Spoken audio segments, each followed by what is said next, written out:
warning, 20 years in jail, and then maybe they'll go to one of these prisons in El Salvador. Do you think with the way that the judges have been issuing injunctions, it would be easier or harder to send these Tesla domestic terrorists to a jail in El Salvador than these MS-13 or Tren de Aragua guys? Well, I view these people as terrorists just like others.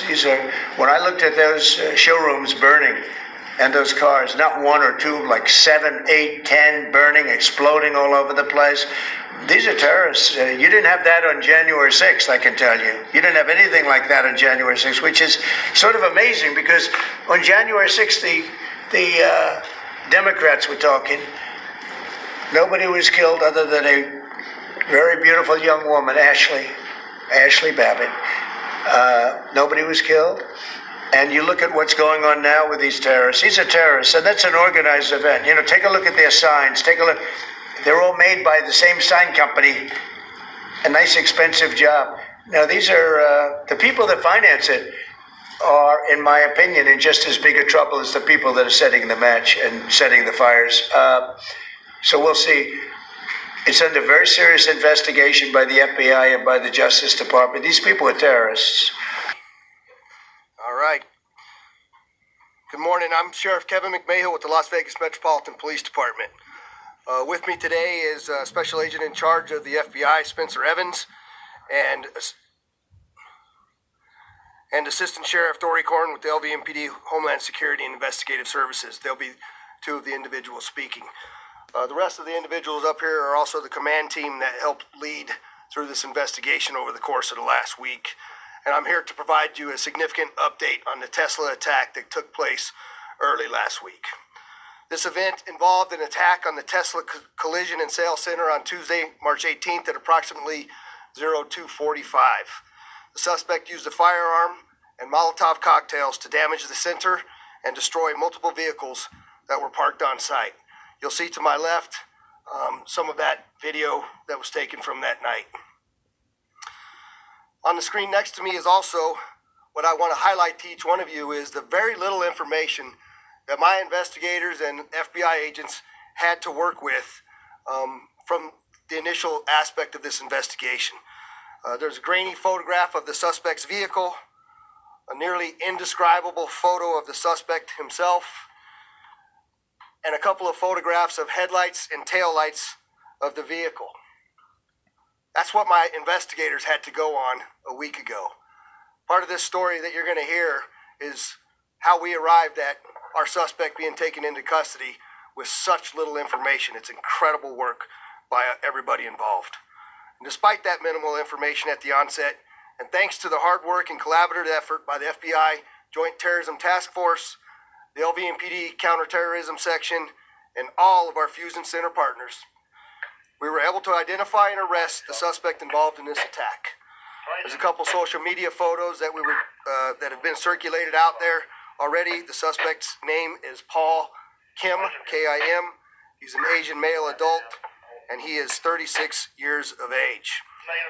I'm going to transition now to Assistant Sheriff Dory Korn to explain to you exactly what happened over the course of this last week. Sheriff Korn? Thank you, Sheriff. Good morning. I'm Assistant Sheriff Dory Korn at the Las Vegas Metropolitan Police Department. I oversee our Homeland Security and Investigative Services Group, which includes our Counterterrorism Section. I have the opportunity here to provide the details of the investigation, but there's no doubt this was a collaborative effort involving multiple agencies, numerous, actually hundreds of personnel that have been involved. Some of the key people, to include the folks that are standing back here, like Lieutenant Rick Myers, who oversees our Counterterrorism Section, were instrumental. And because of all of their hard work, we were able to quickly identify and apprehend the Tesla firebombing suspect in record-breaking time. Based on the updated evidence that we now have a better understanding, a more comprehensive understanding of what actually happened. And I'm going to provide some details as we walk through a little bit of a timeline on what occurred and then what we know about the suspect now. So we'll begin with just talking about how the suspect arrived. He arrived east of the location in a vehicle, showed up in a black sedan just parked east of the Tesla Collision Center. You can see on this video clip here, we highlighted the area because it's at the top of your screen. And you'll be able to see the arrival of the vehicle. You'll be able to see that the vehicle comes in, originally driving westbound where you can see the headlights, and then turns around where you can see the taillights, and he reverses back into where he parks. The suspect then proceeds on foot and approaches the corner of the building.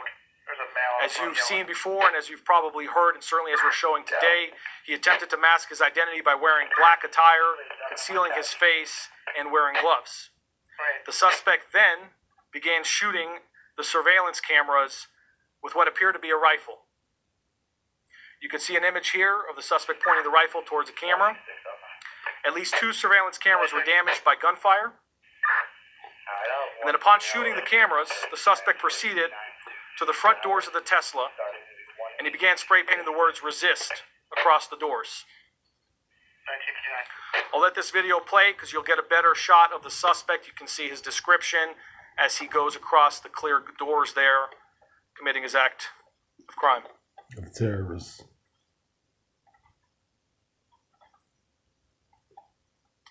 Once he finishes spray painting the words "resist" on the doors, he then approaches multiple Tesla vehicles that were parked in the front of the center. He proceeded to shoot into each vehicle and used a Molotov cocktail to set the vehicles on fire. We'll play a few video clips here to kind of show you his behavior. You can see him right there in the dark clothing. He casually walks over to his first vehicle that's targeted. He will soon put down his backpack onto the ground. And then he transitions to the firearm. And you'll see him shoot into the vehicle. Once he shoots into the vehicle, he ends up going back from the vehicle to the bag and then back to the car, presumably picking up his item that he used to be able to firebomb the vehicle. We believe that was a Molotov cocktail. And you'll see in a moment here, the vehicle will ignite and ultimately fully engulf, causing severe damage.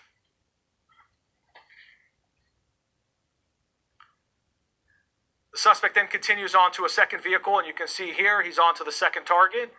He'll do very similar behavior where he shoots into the vehicle, he goes into the backpack, retrieves an item, and ultimately you'll notice here that he ends up getting the second vehicle on fire as well.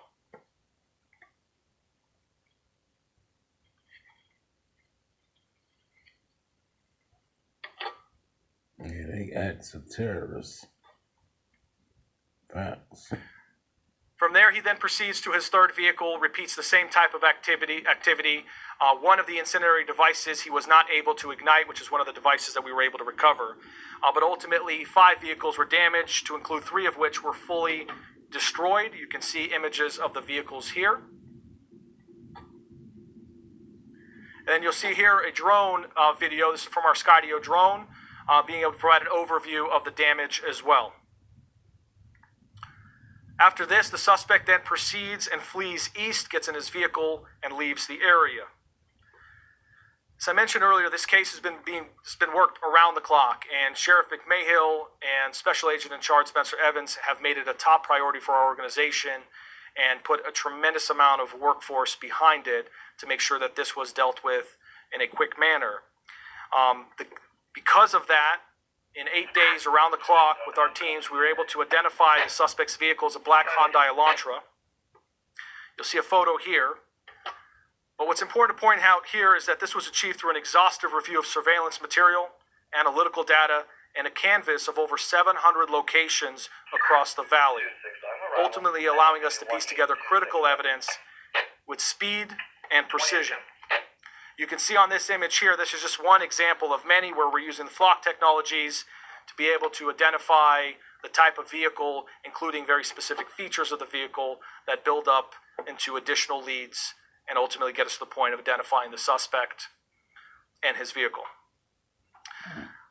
As of now, a preliminary assessment, and we have a lot of data to go through and a lot of investigative work that needs to be followed up on, but a preliminary assessment of the suspect's social media activity indicates some very loose but self-proclaimed ties to the Communist Party USA social media group, as well as social media groups called Revolutionary Communist International, Hidden Palestine, Palestine Action, and a variety of other social media groups.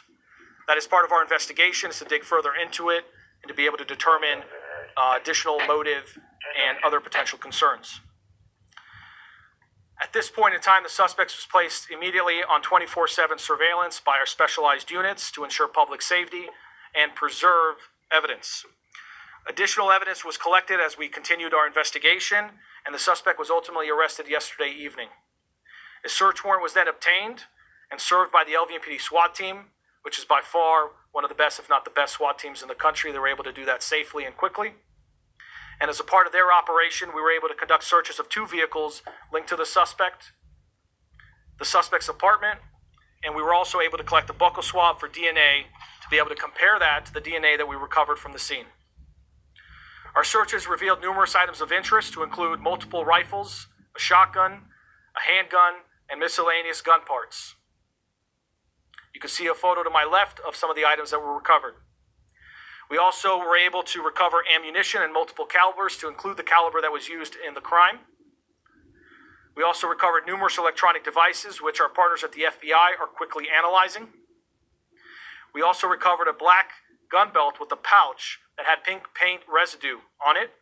You can see a photo of that to my left, as well as a black backpack with pink paint, face masks, and other articles of clothing that are consistent with the suspect's description. We also recovered other key pieces of evidence that we're still evaluating at this time that do connect the suspect to this attack. Finally, I will also say about the search warrants, we were able to do a buccal swab.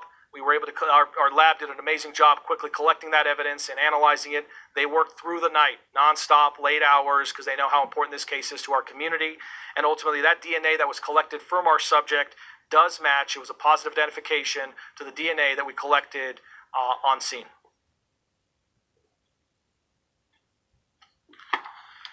It's also worth noting, I'll just kind of conclude here by talking about the charges. So for now, at this point in time, he was charged with numerous felonies to include 3 counts of arson, 3rd degree, 3 counts of unlawful possession of explosive or incendiary device, 4 counts of destroying property, and 5 counts of discharging firearm into a vehicle or structure. The suspect remains in custody, and we're working closely with the Clark County District Attorney's Office and the United States Attorney's Office on the prosecution. And with that, I do want to transition to our federal partners, and I'll just emphasize this. I said this last time, which is our partnership is second to none. And it goes with all of our partners that we have at the Fusion Center, but particularly with the Federal Bureau of Investigation and the special agent in charge that's here. We've had a remarkable relationship, and this has proven true in this case as well. We've worked hand in hand on all of these cases, and on this case as well, and we have a tremendous amount of resources behind it because of the sheriff and the SAC being so committed on this case. So with that, I'll transition to FBI Special Agent in Charge, Spencer Evans. Good morning. My name is Spencer Evans. I serve as the Special Agent in charge of the FBI's Las Vegas division. I'd like to just, reiterate what Assistant Sheriff Corin said. My appreciation that we have for the partnership with the Las Vegas Metropolitan Police Department. It's nothing short of exemplary. I've been in the FBI for almost 21 years. I've served around the country, and I can tell you the seamless collaboration you see to keep the community safe here in Southern Nevada is unparalleled. The FBI's Joint Terrorism Task Force, as you've heard, has been investigating this incident and working this case relentlessly since last Tuesday. I was just informed a few minutes ago a federal arrest warrant was issued for the subject, and we anticipate taking Paul Kim into federal custody later today, where he will face federal charges in addition to those announced by Sheriff McMahill this morning. The arrest announced today showcases the remarkable outcomes that are achievable through collaborative task force partnerships. Although each agency has distinct roles and responsibilities and capabilities, the fight against violent crime is a shared commitment, and that's certainly the case here in Las Vegas. Last week, when we held the press conference, I emphasized that we would leave no stone unturned to identify the person responsible and ensure accountability for these heinous attacks. I appreciate your assistance in amplifying this message through your media coverage. And one final cautionary message for individuals who are contemplating similar attacks. There's nothing courageous or noble about firebombing private property and terrorizing your local community. The self-righteous mob that's cheering you on today to commit acts of violence on their behalf will leave you high and dry and forget about you tomorrow. And at the end of the day, you and you alone will be held responsible and face the prospect of a lengthy prison sentence. And with that, I'll turn it back over to Sheriff McMahill.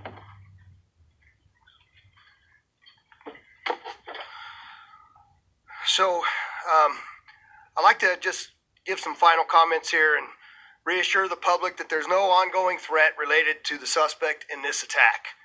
That said, we are actively working alongside the FBI to determine if there's any links between this incident and others occurring across our great country. As a precaution, we will continue our increased security efforts around Tesla-related locations, and as always, there's going to be zero tolerance in our community for acts of violence.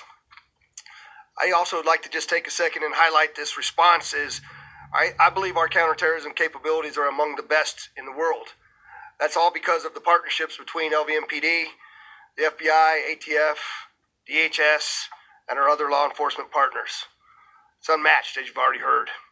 We had 13 agencies representing over 250 investigators, analysts, and specialists working this investigation. This unified approach is a cornerstone of our ability to respond quickly and effectively, and has proven instrumental in this investigation. And the last part of this I want to talk about, as I showed you at the very beginning, we had nothing to go on. And quite frankly, it was crossed my mind that this might be one of those cases that we may not be able to solve. And I've talked to so many of you here in our local media about my desire to become the most technologically advanced police department in the country. This case is not solved without the use of technology. The speed and success of the solve of this case are a direct result of hard work by the police department and the special agents in charge, investigative specialists, and the analysts that all came together to work on this. But the technology is actually what helped solve this. In particular, I want to highlight a number of those technologies, which is our Flock license plate reader systems, which gave us our first clue, our Skydio drone technology, our digital forensics lab, and all of the things that they do with cell phones and a number of other aspects of technology, the public safety cameras that we have deployed around our community, our ability to go in and scrub social media through the tools that are provided with technology, forensic analysis of DNA. Put the exclamation point on this case. His DNA matched what we took from the scene. And investigative genetic genealogy. I'd like to especially thank my Chief of Staff, Mike Gennaro, who's standing behind me here, who's been instrumental in identifying the needs of our organization for technology and helping us get it. And I'll wrap up before I take questions by simply saying thanks to all of you for taking the time to be here. And thank you again from me, Special Agent in Charge, to all of the folks that worked this case and from counterterrorism and law enforcement. They continue to work tirelessly on this case as we have a lot of things to continue to investigate to wrap up the loose ends. And it's a real testament to good old-fashioned police work that these men and women have done. So with that, I will take any questions. What I would ask of you, please identify who you are and who you're with, and then we'll go from there. Joe? Okay, the question was how many were there? Question for Spencer Evans, Brian, I think we're done at TV now. Is there any idea what the federal charges could be? The question is there any idea what the federal charges could be to the FBI? Yeah, so I'll defer to the U.S. Attorney's Office that I think is going to be issuing a press statement later. But as of last night, we were contemplating federal arson charges and possession of a destructive device. I didn't call on you, Joe. There was I think the lady behind you had a question first. I'll get back to you. Same one. All right, we're back to you, Joe. Go ahead. Should keep repeating that it's on the first floor on the left side. He's not answering my questions and hanging up. Copy. He's a caller. He's a caller calling about. Now he's saying that this guy's wanted. There's a black man wearing a green hoodie. Possibly first name of Essen. Copy. I'll try again. So it's a very long question that Joe asked. He asked if we're worried about or received any threats because of the Tesla truck donation to Metro. I think that's kind of what you asked me, and the answer is we have not received those Tesla trucks yet. They are still in production, and no, I'm not worried about any threats to those trucks. The second question was there's also not only Tesla dealerships here, but there's also the boring tunnels that were done by Elon Musk, and are we worried about any safety or security threats to the boring tunnels? Is that accurate assessment? And we have been at a heightened level of security at all of those locations for the boring tunnel that are mostly along the Las Vegas Strip corridor as we speak.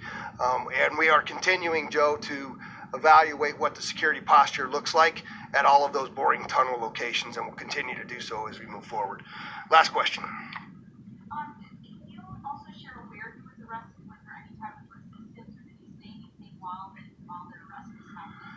The question is, can we share where he was arrested? And was there any resistance? There was no resistance.